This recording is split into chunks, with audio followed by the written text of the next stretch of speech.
Pozdrav društvo, dobrodošli u 33. lekciju JavaScript tutoriala.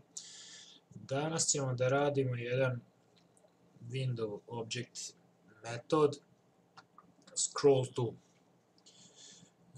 Naime, šta on radi?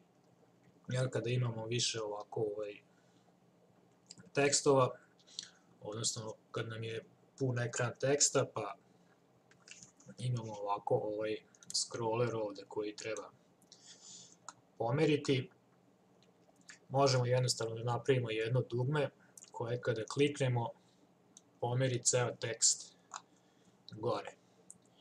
Pa, hajde da vidimo kako to funkcioniše. Evo, ovde imamo jedan potpuno bez veze neki tekst, odnosno naslov, i kada kliknemo ovde scrolluj, on ga pomeri gore. Dobro, hajde da vidimo kako smo to postigli. Ovdje imamo jedno dugme, pa smo pozvali event onClick i funkciju scrolluj. Isto to dugme smo napravili i ovde dole. Zatim pozivamo funkciju ovu scrolluj ovde, pa kažemo u prozoru scroll to, pozivamo metod scroll to i parametri su ovde 0 i 0.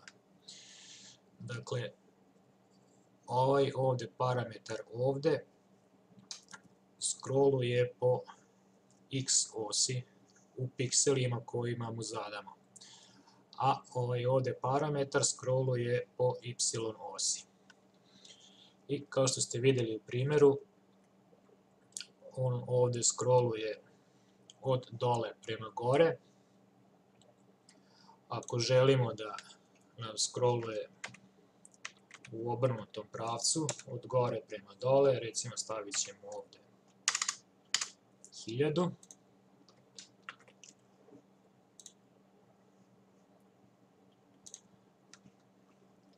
Pa će nam od gore scrollovati prema dole.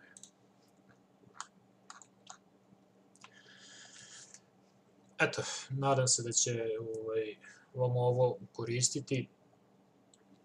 Naravno, vi ćete to mnogo lepše i bolje to uraditi u CSS-u.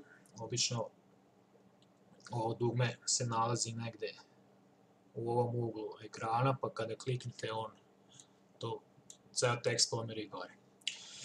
Eto, toliko od mene, svako dobro i pozdrav!